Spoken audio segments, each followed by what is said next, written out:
2025년에 시장 균형이 수요 증가 쪽으로 지금 이전하고 있고요.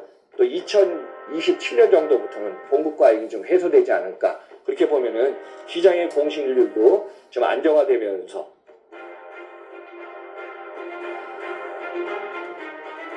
유통해주신 시청자 여러분들 안녕하십니까. 지금 물류센터 부동산 2024년 4분기 지나서 25년 아마 분기별로 변화가 있는 것이 연준의 금리 상황에 맞춰서 또 지금 투자 관련해서 많이 변하는 것 같아요.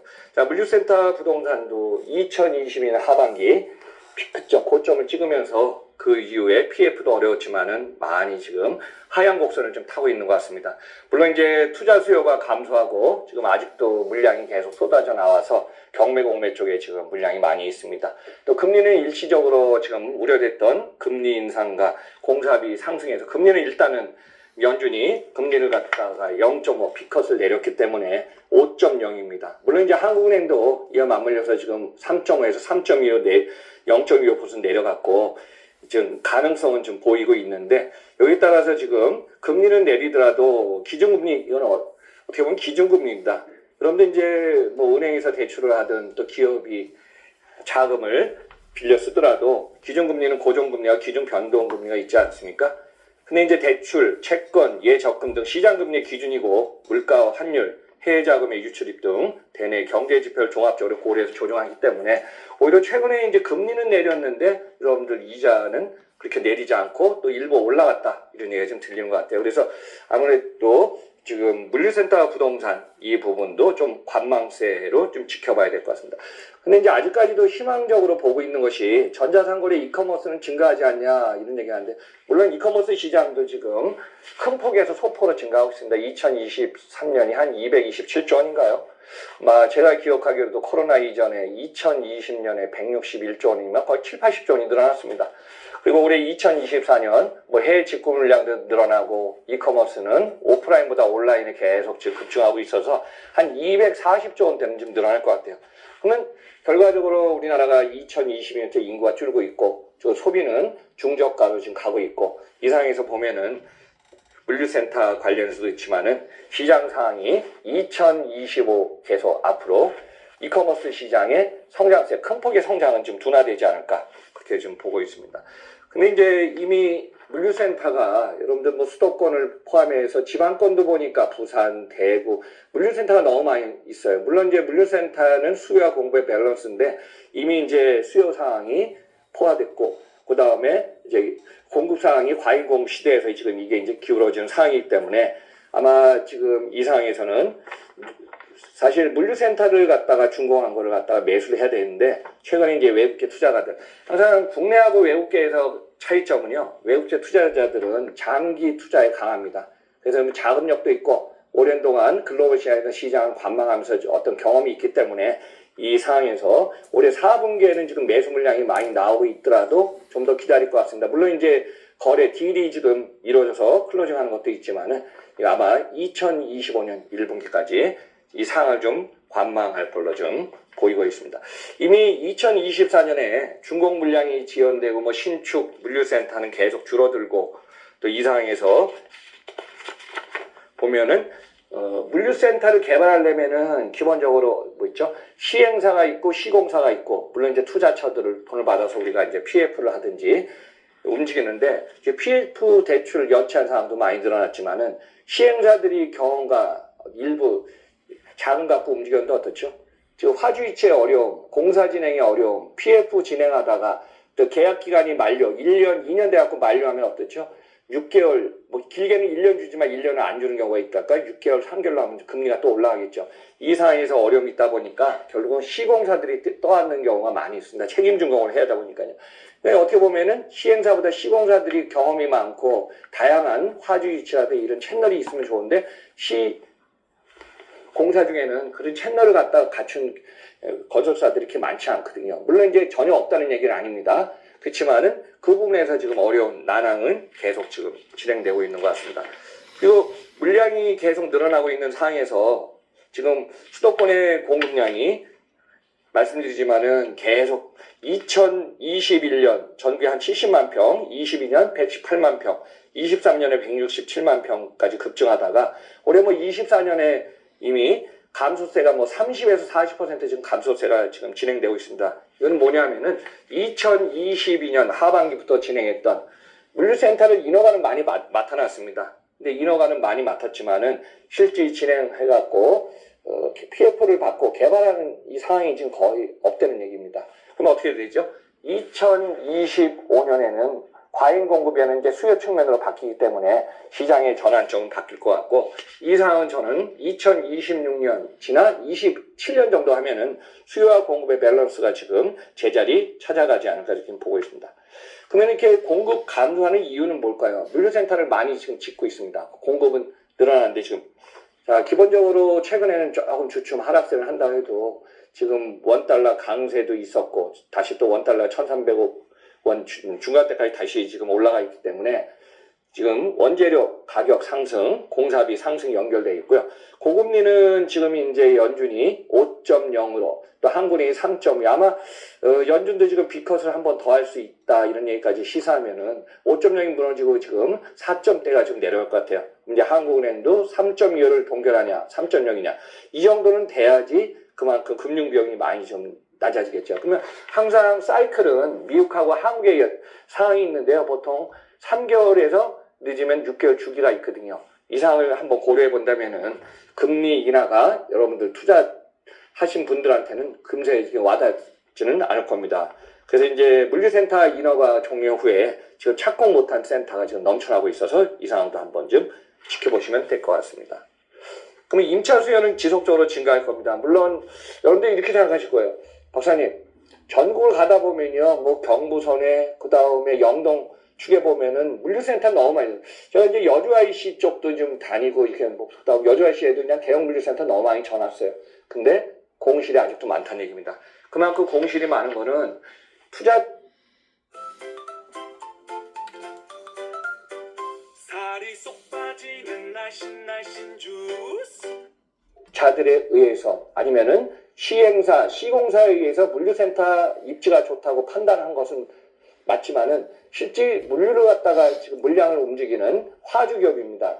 물류기업이 되든 온라인 기업이든 이런 기업들이 그 입지가 지금 적정하다고 판단을 해야지 그 물류센터를 결정하거든요. 그래서 이제 항상 제가 방송에서 물류센터 비용보다는 앞으로 수배송 비용이 더 크다.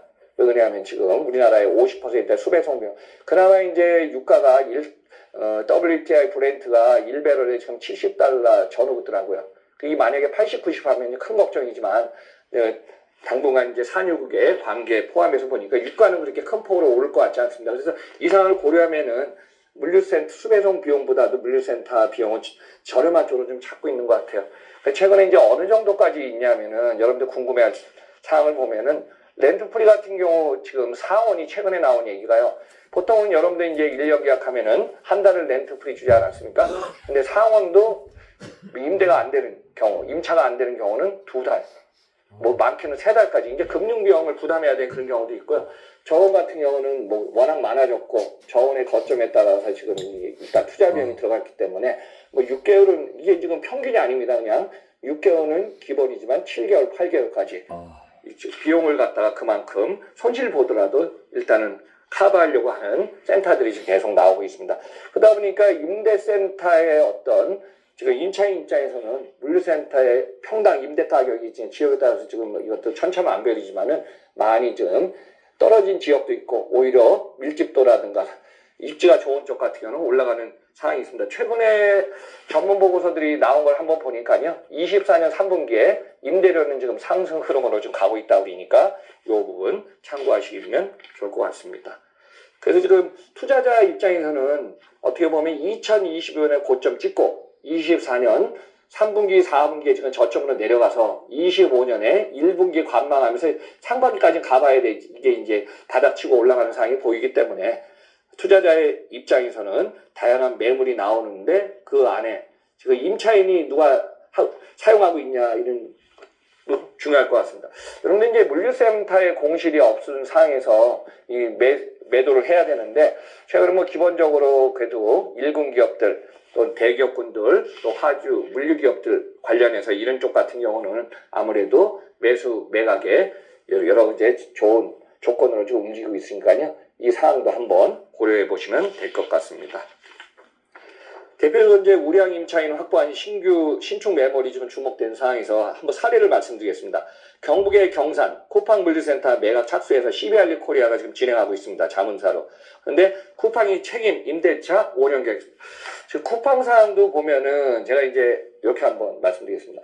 쿠팡이 우리나라에서 2014년에 로켓별을 하면서 일단은 전국에 풀필멘트 센터 거점이 필요하다고 그랬죠. 쿠팡 입장에서 단기 계약보다는 주요 거점에 풀필멘트 센터를 갖다 장기적으로 뭐 3년, 5년 정도 계약을 했겠죠.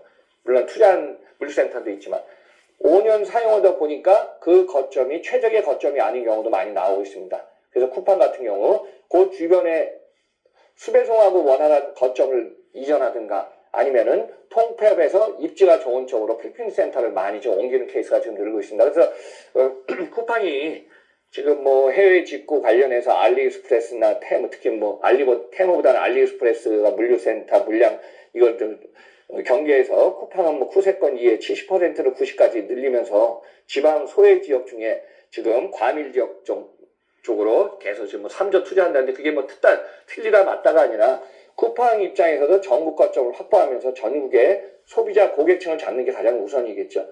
여러분들이 한번 생각해 보시면은 우리가 2, 3년 사이에 보면은 새벽 배송 7시 전 배송 오늘 8시까지 주문하면 밤 8시까지 10시까지 주문하면 밤 8시까지 갔더니 당일 배송 이게 이제 뭐 새벽 배송 당일 배송 이해전 배송이 쿠팡은 당연한 세상이 됐기 때문에 쿠팡은 기존에 5년 계약했던 거점이 아니라 최적화된 거점으로 물류센터 거점을 다 지금 이전시키면서 전지 배치시킨 것이죠.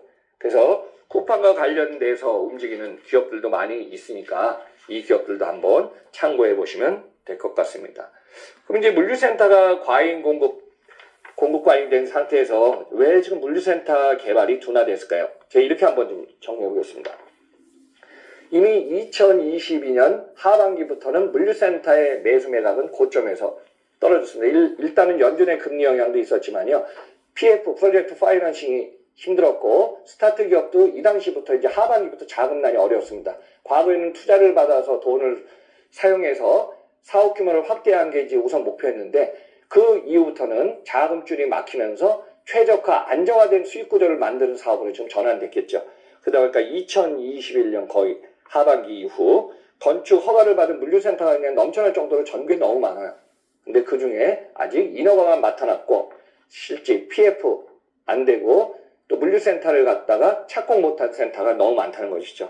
그래서 지금 최근에도 물류센터를 갖다가 준공해서 나온 물건 중에 경매 공매로 나온 물건 같은 경우도 많이 있지만은 아예 그냥 인허가에서 땅만 지금 매수해 놓은 상황에서 이거 갖다가 개발하려고 지금 저한테 팔아주세요 박사님 했는데 지금 보니까 평택, 안성, 이천 이런 얘기가 계속 들리는데 현상에서는 뭐 이게 정답이다 아니다가 아니라 좋은 땅을 투자할 기업이라든가 가능성 있는 자산 물량을 갖고 있는 기업은 투자하겠죠. 그렇지만 대기업군이라든가 이런 쪽 금융권은 당분간은 그렇게 쉽게 그 땅을 갖다 매수하지는 않을 걸로 저는 보고 있습니다. 지금 현상에서 지금 준공된 물량 같은 경우 소화하기가 어려운 상황이기 때문에 그렇게 한번 참고하시면 될 것 같습니다. 그리고 PF 대출도 연체 가격이 계속 늘어나고 있습니다. 그래서 뭐 연체 대출금을 못 갚아갖고 결국은 경매 공매로 넘어갔는데요. 제가 이게 경매 공매로 넘어가다 보니까 이 입찰이 안 되고 뭐 낙찰이 되다가 유찰되다가 결국은 입찰된 상황을 보니까 최근에는 적정 가격에 거의 한 50%를 지금 경매 공매에서 지금 입찰된 케이스도 있더라고요. 이거는 뭐 상당히 금액이 저렴하기 어려운 상황이죠. 그래서 뭐 30, 40 이런 상황까지 나오다 보니까 물류센터의 어떤 잘 되는 센터든 아니면 진행 중인 센터 같은 경우도 아직까지 상당히 어려운 상황이 있는 것 같습니다. 그렇다고 모든 물류센터가 다 상황이 이렇게 어렵지는 않으니까요.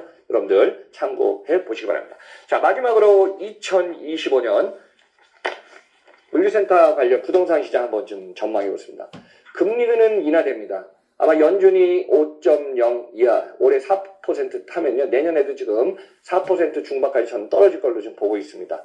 그러면은 한국은행도 3.25, 3.0 유지하냐? 아니 2% 가냐? 이 부분도 지금 여러분들이 관망하면서 좀 주목해야 될 부분이 있고요. 또 경기 변동이 지금 상당히 주목되고 있는데 작년보다 2024년이 소비 불황이 더 어려운 거는 여러분들 다 체감할 거예요.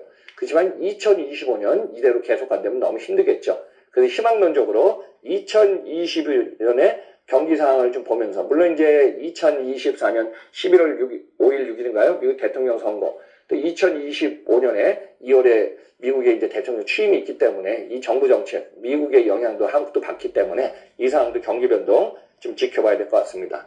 전자상거래 시장은 이커머스는 소폭 증가하기 때문에 이 시장도 앞으로 영향을 미치기 때문에 물류센터에 내년부터는 이제 수요자 공급으로 바뀝니다. 그래서 이제 공급대에서 나오는 물류센터가 줄기 때문에 이 시장 좀 봐야 될 것 같아요. 기본적으로 상업용 부동산 시장 보면요, 오피스 관련해서는 평균 임대 수익을 우리가 이제 한 5에서 7% 평균을 보고 있습니다. 자, 물류센터도 과거에 좋을 때는 8%, 10%의 수익률을 봤는데 최근에 공급과의 고금리 영향 하다 보니까 기본적으로 임대 수익률이 5% 후반, 아마 2025년에는 6% 수준까지 저는 이제 서서히 회복될 것 같습니다.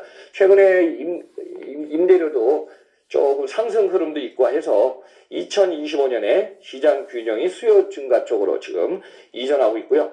또 2027년 정도부터는 공급 과잉이 좀 해소되지 않을까. 그렇게 보면은 시장의 공실률도 좀 안정화되면서 점차 회복되지 않을까. 그렇게 좀 보고 있습니다. 그래서 2025년에 지금 관망세를 갖다가 이렇게 예측하기가 쉽지는 않지만은 매 분기별로 글로벌의 기업들이 레포트도 나오고 있고 여러분들도 관련돼서 보시기 때문에 분기별로 물류센터 부동산 시장 변화 한번 좀 지켜보면 좋을 것 같습니다. 최근에 이제 4분기 포함해서 2025년 상황 한번 정리했으니까요. 여러분들 참고하시면서 도움이 되셨으면 합니다. 감사합니다.